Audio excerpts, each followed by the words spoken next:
Welcome to the Insomnia Project. Sit back, relax, and listen as we have a calm conversation about mundane topics to help you sort of ease into your day or ease into your night. Thank you for listening to the Insomnia Project. I'm your host, Marco Timpano. And I am joining him today, once again. This is Amanda Barker speaking. Now, Amanda, I wanted to ask you about your belts. My belts? Yeah, your belts. You know, Marco, I never know what we're going to talk about. Right. Last night I asked you, and you had given me a bevy of topics. Indeed. I don't remember belts being on there. No, I just figured we'd start with belts and then see where that takes us. Okay. Well, What makes a good belt for you? I like a wide, stretchy belt. Oh, so I think that would determine the what the belt is made of too. Yeah, I like a stretchy belt. I don't like a belt that is dependent on belt loops. So I don't tend to wear them if I have jeans on. Sometimes I'll wear one if I have black pants or gray pants on. But generally speaking, I like a wide, stretchy belt because I wear black tank tops most days. Okay. And so I will put the stretchy belt between where the tank top meets the pants and then a cardigan or sweater on top of that. That's my norm. So you don't have belts that have belt loops in it? Is that correct? Well, you mean pants? I don't have pants that have belt Oh, loops. I thought you meant the belts didn't have belt loops. You're talking about pants. No, the belt goes through the belt loops. Right. Okay. So you don't have many pants that have the belt loops. I mean, I have jeans. All jeans have them, I think, or a lot of jeans. I shouldn't say all, but a lot have them. But right. I don't tend to use them, no. I see. Whereas you would use them. You have leather belts and you put them, you're more normal. I see. I only really get big, wide, stretchy belts and use them to make the outfit connect. But again, it's because I wear black tank tops every day. Is there a color of belt that you enjoy, or is it a multicolored? No, depends on what you wear. Brown or black. Oh. I have brown and black, and I have black, and I really should get a new one because they're all kind of dog-eared at this point. I see. But I do. That's what I tend to go with. I like a big, wide belt. I'm apple-shaped, so for me, I think I use a belt to try and define my waist. I see. That's what I use them for. Okay. Yeah. I guess the next follow-up question would be, where do you hang your belts? Or do you hang your belts? You made me a belt hanger. So maybe this means we should talk about my closet a little more. Sure. So I think we've visited your closet before. we have many times. Let's go back. You made me a belt hanger. So it's got little pegs in it, and I put the belts, I loop the belts around them. So I click them together, and You click them together? yeah. Oh, I didn't know you clicked them together. Yeah, otherwise they'll fall I see. because they're wide, right? Mm-hmm. And then I just loop them around the little hooks next to the hanger hook, which is a really great closet invention that you came up with. Which, for anyone, I don't think we've talked about it, but basically, Marco. I don't know. I don't even know what you're talking about. Right Yeah, now. you do. Okay. Well, you will. There's two. You put two prodding. They're not hooks because they're long, but two poles, little poles, like the size of my hand, each next to each other, in the closet next to where my belts are. And that's where we put hangers that are not in use. Oh, yes. Okay. So, you have hangers, and then you have hangers that are not in use. My closet's quite full, so is yours. Sometimes more full than not. So, that's where we put our hangers, so they're not sort of floating around or getting lost in the rest of the clothing. Yeah, I just found some long hooks that I think are to support other things. So they're like for your garage or for your tool shed. So you hook things on there, so they're quite sturdy. And because we had hangers everywhere, I said, why don't we just hangers we're not using, place here so we know where there are. So when we need a hanger, we just grab them from there, and they're not buried amongst our clothes. And it seems to have worked out really nicely. I enjoy it because then I know, okay, I have 5 empty hangers, so I'll double up these pants, for example. Oh, you double your pants on hangers? Yeah, I have to. Oh, my goodness. What? Well, I guess because my pants would not be supported by one hanger. They'd break. You don't double your pants? Never. But you also hang all your jeans, right? I do hang my jeans. I don't hang my jeans because I have that awesome shelf in there. Yeah. That has a section for jeans. Mm-hmm. So I don't hang. I don't have that awesome shelf for jeans, so I have to hang them. I think it's fair to say I have more clothes than you. It's true. It's true. I'm sorry. What about hats? So if we go from belts to hats. Okay. I have a lot of hats, and I'm actually not sure what to do about them. Oh, because I don't really see them anymore. They're out of sight. Yeah, they're out of sight, but I still have them. So my hats are in a few different sections. Okay. First off, we should say that over where we hang the hangers and the belts, there's a little ledge, and you put nails on that ledge, a little beam or something, and the hats hang there in our closet. So those are your hats that are hanging there in the closet. Yeah, they are, yeah. But I have beach hats that I love. I have too many of them, though, because anytime I went to a clothing swap, I would grab one if I saw a good one. And now I just have too many. So I probably have about 5 or 6, maybe 10, I don't know, beach hats. So I kind of stack those. But I inherited and I can't be the only one out there who's inherited hats. But my next door neighbor, Ruth, who I love very much, she had a collection of hats when it was trendy to wear them. So from the 1940s to about the 1960s, 70s. Chapeaus, if you will. I mean, if I will, but I won't. Pillbox hats and, hats that she would wear on occasions. We don't wear hats to church the way they do in England or to weddings usually, but I think there was a time when people did. So anyway, I have all these lovely hats, and, they lose their form over time. You think you're going to wear them or that they're cool to have, and then you don't wear them. Right. And they just sit in a hat box, which is where they are now. I probably have about 10 of those as well. What makes a good beach hat?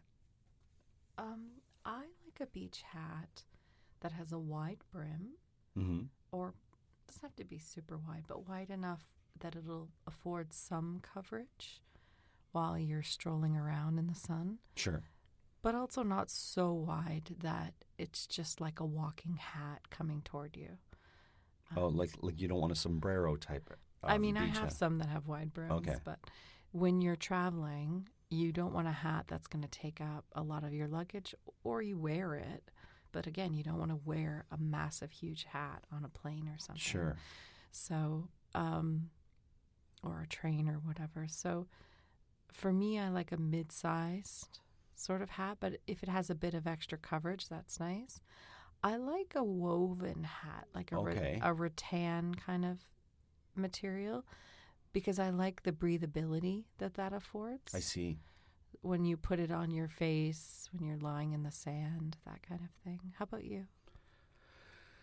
Well, it's interesting because I don't really have a beach hat. I've kind of... You wear mine. I and mine have little bows and tassels and things, It's but true. you have no problem wearing them. Well, when I'm on the beach and I need a hat, I'll just grab the closest thing to me. I generally will wear it when I'm lying on the mat or on the towel, and I'll just cover my face with it. There have been many times where you didn't bring a hat or glasses. Right. So you're wearing my stylish lady glasses and my stylish lady hat. It's true. There's many pictures of me on the beach wearing your hats and gloves, and not gloves, your hats and glasses. Oh my God, my gloves. Imagine. My I little like white gloves for my wedding. I like to be fancy on the beach. What snacks do you like to take on the beach? Oh, We're going in a beach I direction. guess. Now that I'm on the beach wearing your hat and glasses, Well, at the the world knows cottage, that. we seem to have a lot of fruit leather at the cottage this summer. Right. Do you remember that? I do. Yeah. I don't know why. It just someone bought a box of fruit leather, which I always called a fruit roll up, but I guess they don't always roll up. That was a brand that I had when I was a kid. But Sure. anyway, strawberry fruit product. Yeah. You don't like strawberries. Yeah, I don't like strawberries in raw form. I see. But if they're pureed into like a jam, I'm fine with that. Into a leather. Into a fine leather. They're kind of. It's funny because you're I talking. don't about, like my hats or leather. I like a rattan hat, but a leather strawberry. It's surprising. It's funny because you don't like leather belts, but you don't mind if your fruit is leather. Well, it's a different kind of leather, Okay. and I do have some vegan leather that's made out of mushrooms, actually. Belts Not belt. I think I have a purse. made of mushroom.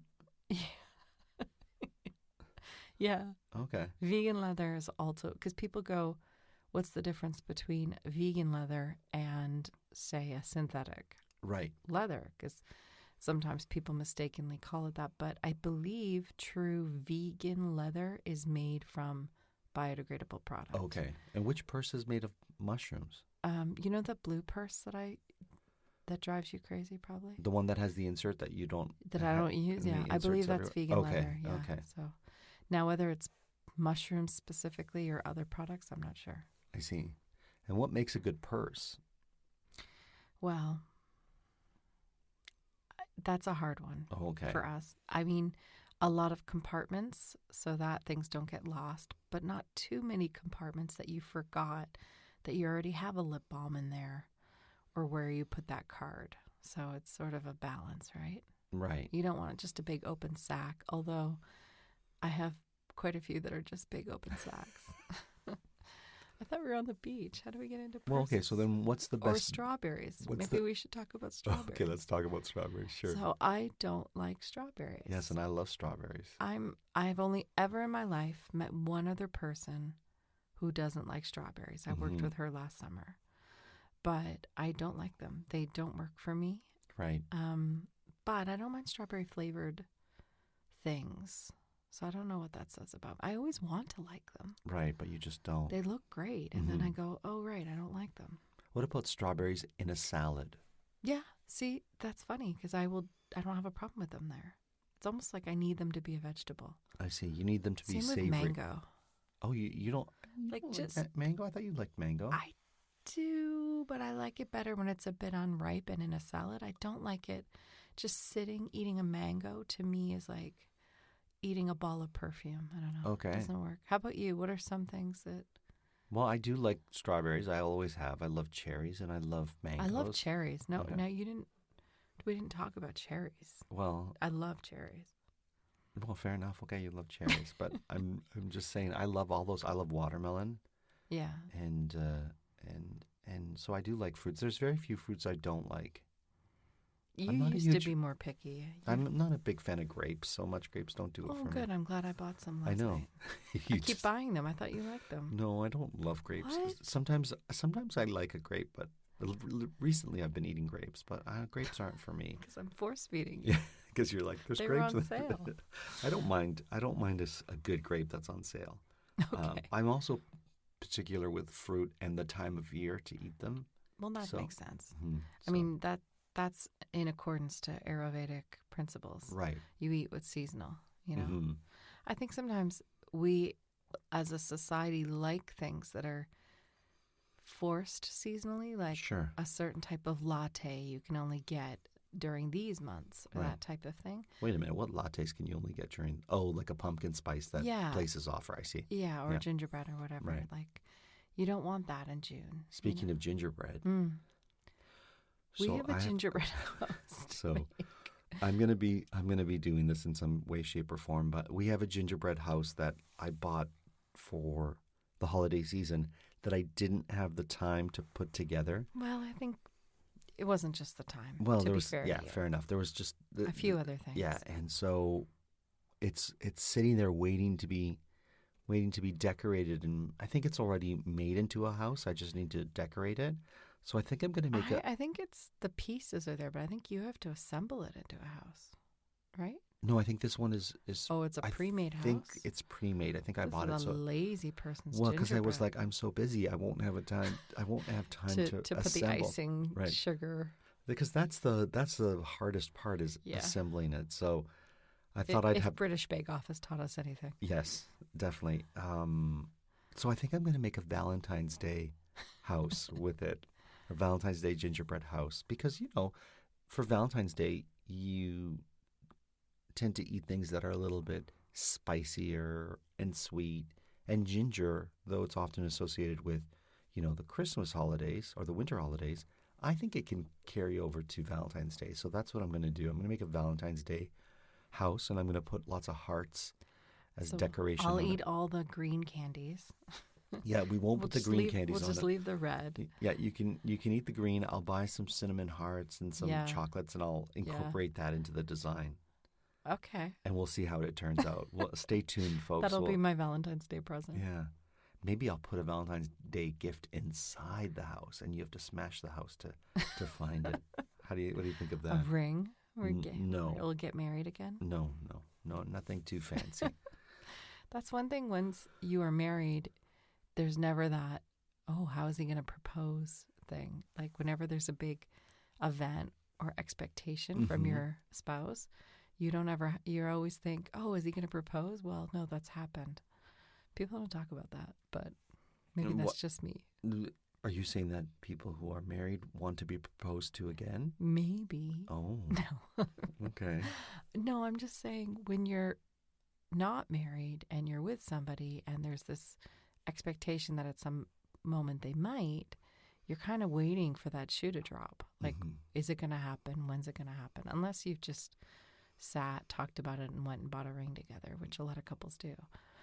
So then when there's moments like that past your wedding, you have this thing of, oh, is it now? And then you realize it's already happened. So then you always go, oh, well, it can't be that because that's already happened. Right. Hence the Valentine's Day gingerbread house present. Yes.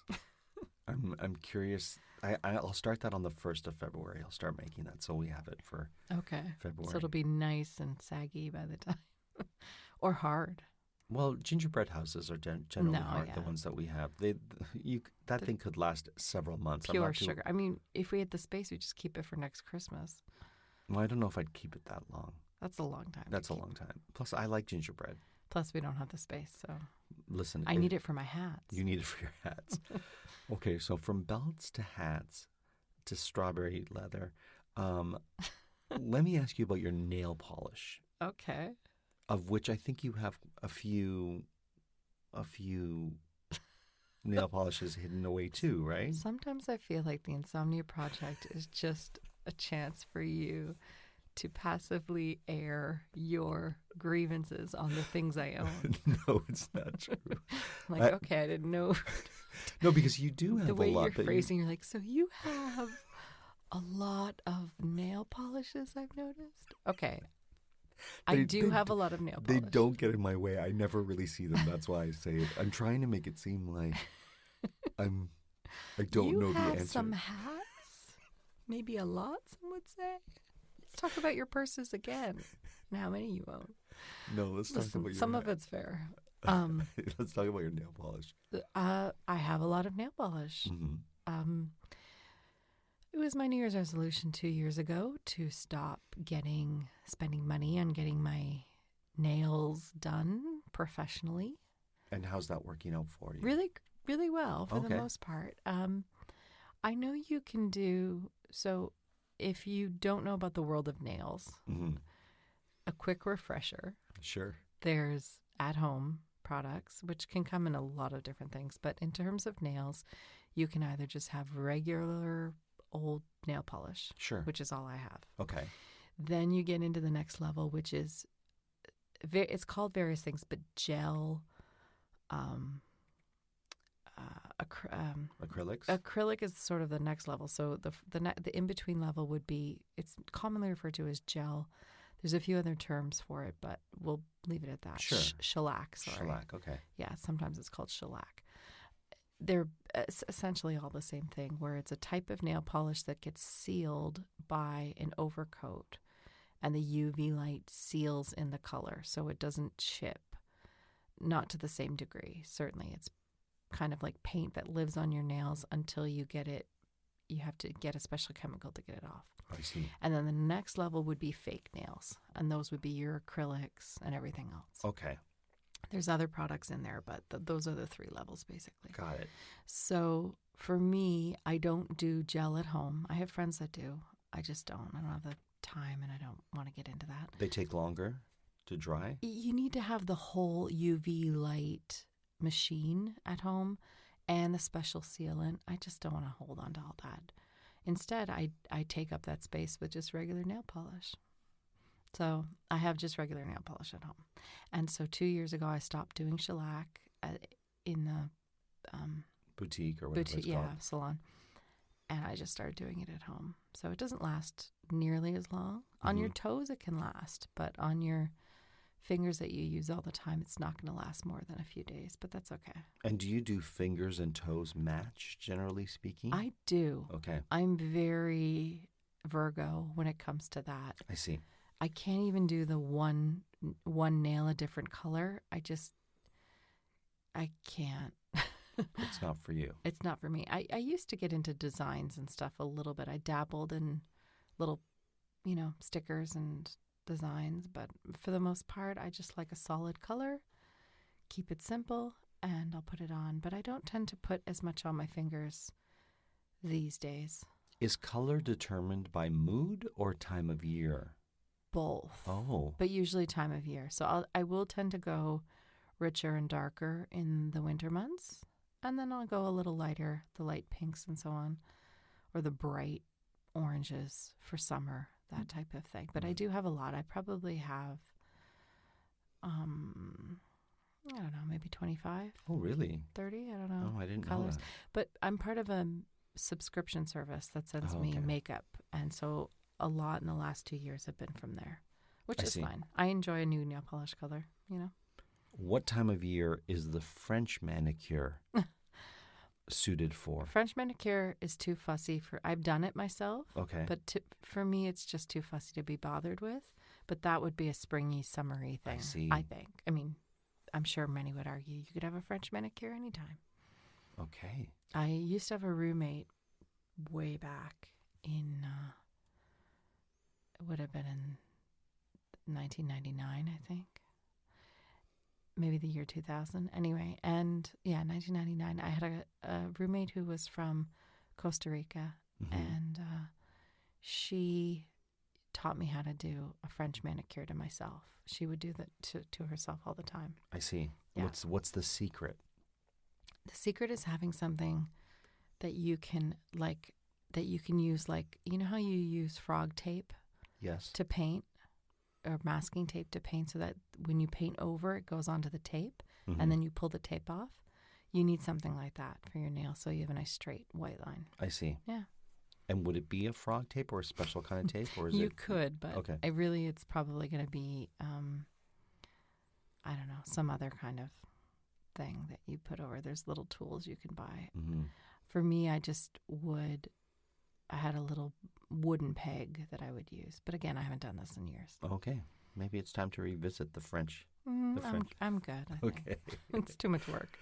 Frog tape, for anyone listening, is a brand of tape that is green, but you'll often see painter's tape, as it's referred to, in blues or greens, so that when you paint, you can recognize where the tape is, unless you're using those colors, which aren't generally colors people use. People generally don't use a neon green or a green screen color green to paint with, so it's easier to paint with. Yeah. But because a lot of them are green, I guess the company called it frog tape, and there you have it, and that's the origins, I guess, of that product. But it's because of the green. Yeah, I didn't realize that. Yeah, because they're generally blue or green. Okay.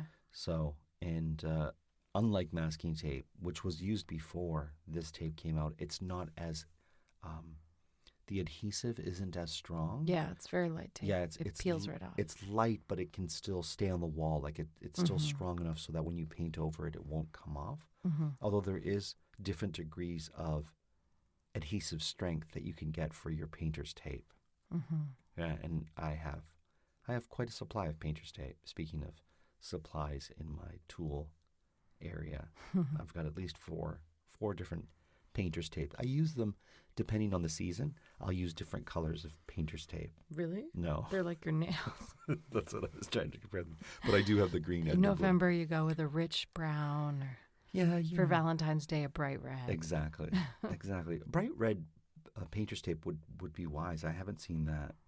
Yeah, it would be wise. Yeah, because Well, you there you definitely see it, right? I know that they put pink in the paint for your ceiling.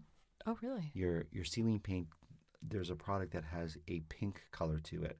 And when it dries white so that you can see where you've painted. Because if you're painting a ceiling that's already white, it's often hard to see what you've gone over because white on white. But when you do pink on white and it dries white, it makes your painting job of the ceiling so much easier. That's fascinating. Yeah.